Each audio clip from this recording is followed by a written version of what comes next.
Doctor Bhimrao Ambedkar, जिन्होंने छुआछूत को दूर करने के लिए पूरे जीवन भर संघर्ष किया है, आज 14 अप्रैल को उनके जन्म दिवस के अवसर पर ज्ञान गंगा के इस 3 पत्ती कार्यक्रम में मैं डॉक्टर भीमराव अंबेडकर जी के जीवन चरित्र के बारे में आपके साथ विचार साझा करूंगा। डॉक्टर अंबेडकर का जन्म 1891 में मध्य प्रदेश के मऊ ग्राम में हुआ था। इनके पिता का नाम रामजी और मां का नाम भीमाबाई था। सतारा में कुछ दिनों के बाद ये आ गए थे, जहां इनकी मां की मृत्यु हो गई, जिसके कारण इनका पालन पोषण इनकी चाची ने किया। इनके पिता सेना में सूबेदार के पद पर कार्यरत थे। अब सतारा आने पर इन्होंने देखा कि इनके उम्र के सभी बालक स्कूल जा रहे हैं, लेकिन इनका स्कूल जाना तय नहीं हो पाया, क्योंकि वहाँ के स्कूलों में इनका एडमिशन ही नहीं हो पा रहा था। इनके पिता ने एक ब्रिटिश अधिकारी से कहा कि मैंने जीवन भर सेना में रहकर देश की सेवा की है, लेकिन मेरे बच्चों को पढ़ाई के लिए स्कूल में दाखिला तक नहीं मिल रहा है, क्योंकि मैं महार जात का हूँ। इसके उपरांत अंग्रेज अधिकारी ने इनके डॉक्टर भीमराव अंबेडकर जी का एडमिशन एक स्कूल में करा दिया, लेकिन वहाँ भी इनके साथ भेदभाव बहुत अधिक बड़ी मात्रा में किया जा रहा था। इन्हें स्कूल के अन्य बच्चों से अलग बिठाया जाता था। घड़े से पानी पीने का अधिकार इनको था नहीं।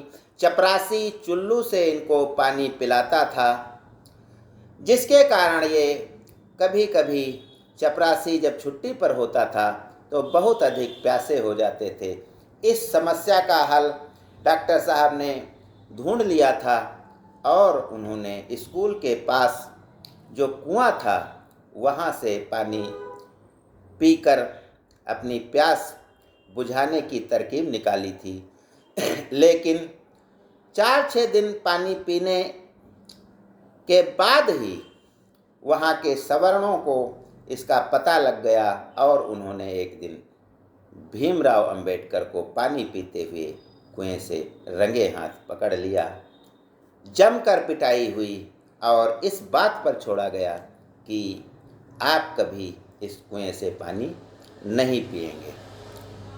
इसके उपरांत इनके मन में दलितों के प्रति जो अत्याचार सवर्ण कर रहे थे उस पर बहुत अधिक क्षोभ हुआ और इन्होंने सोचा कि मैं पढ़ाई लिखाई नहीं करूँगा और बॉम्बे जाकर किसी मिल में काम करूँगा, जिसके लिए किराए के पैसे इनके पास नहीं थे।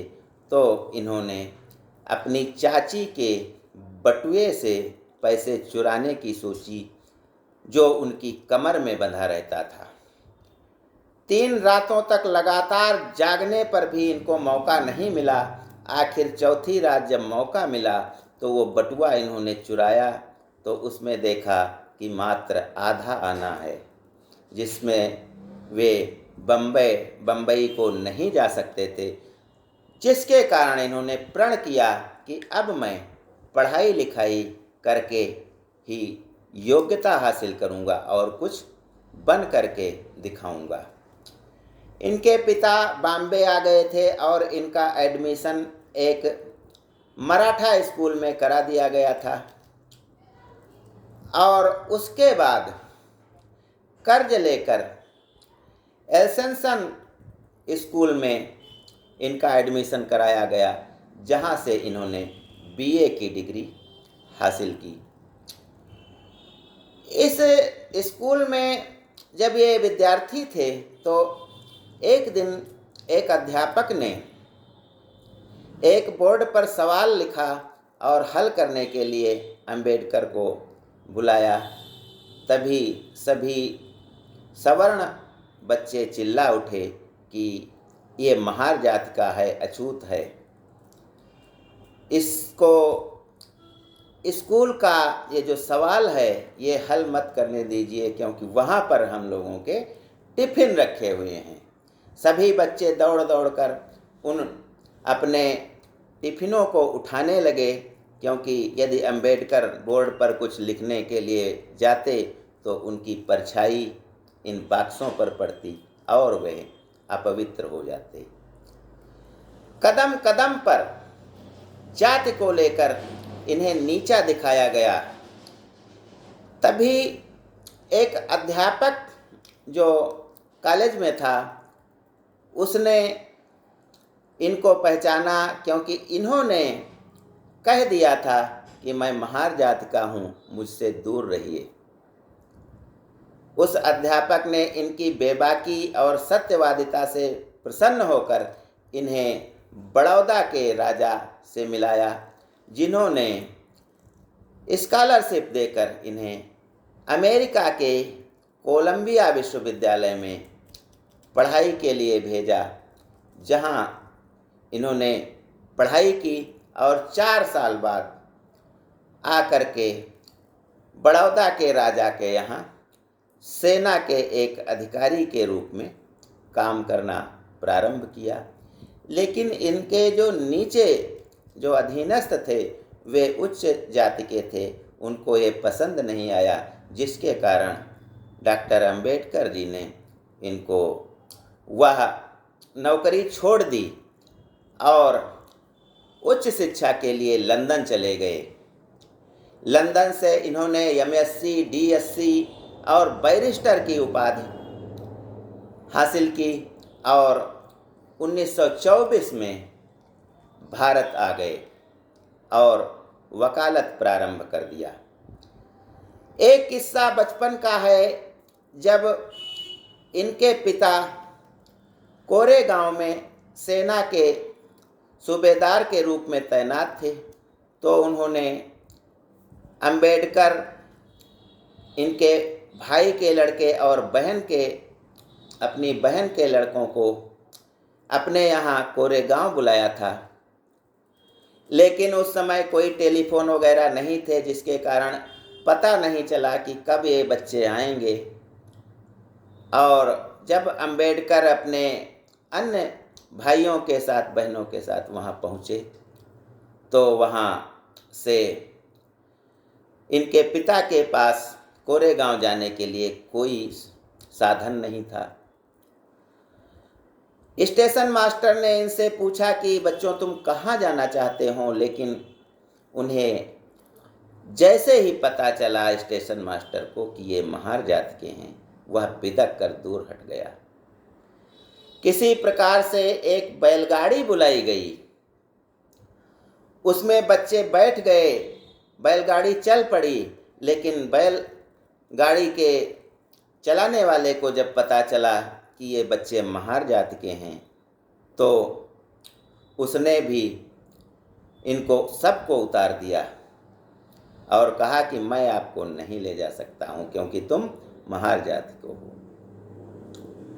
बच्चे परेशान हो गए। अंत में दूना किराया देने का जब लालच दिया गया तो गाड़ीवान किसी प्रकार से इनको ले जाने के लिए तैयार हुआ, लेकिन शर्त यह रखी कि बच्चे गाड़ी चलाएंगे और गाड़ीवान पैदल पीछे पीछे चलेगा।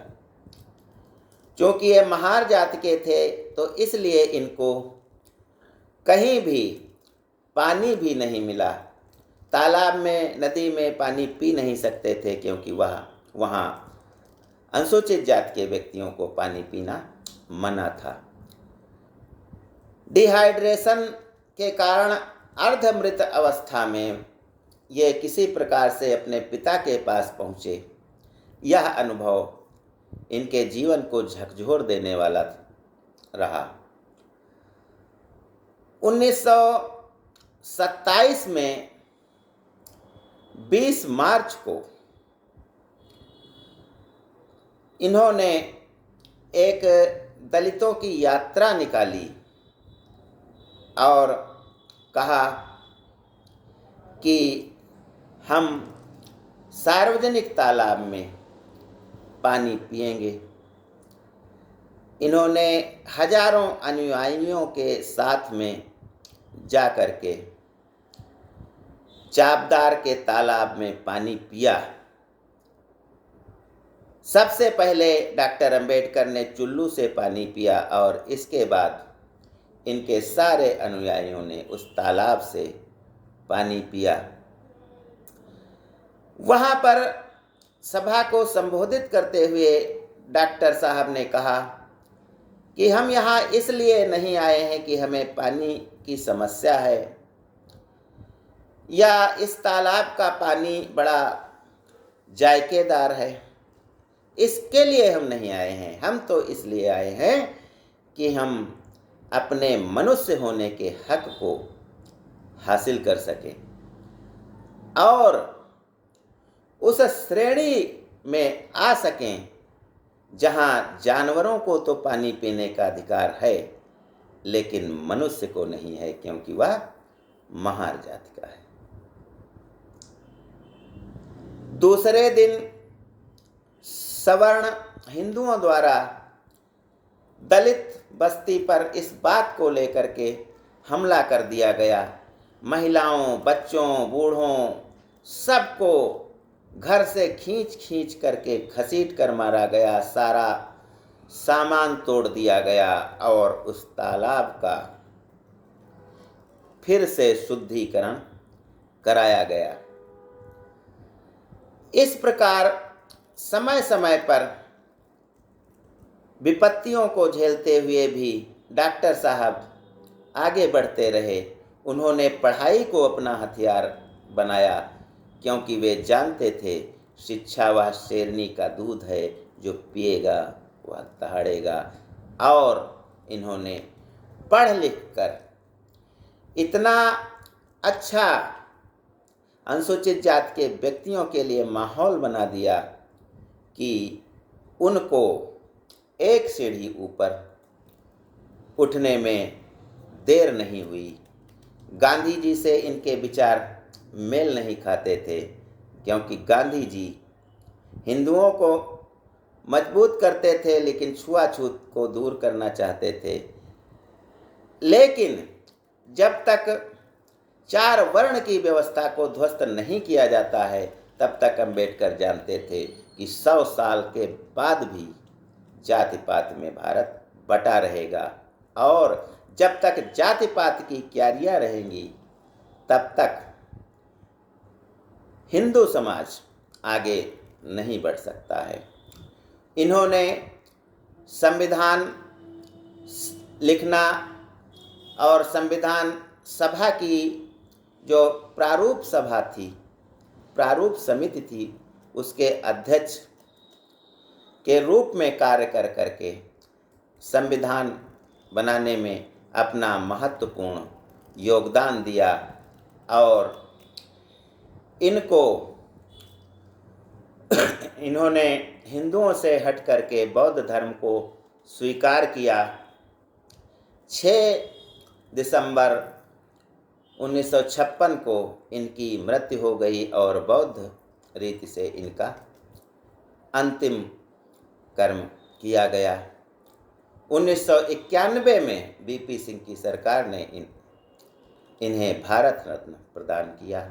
ज्ञान गंगा में बस आज इतना ही। जय हिंद, जय भारत।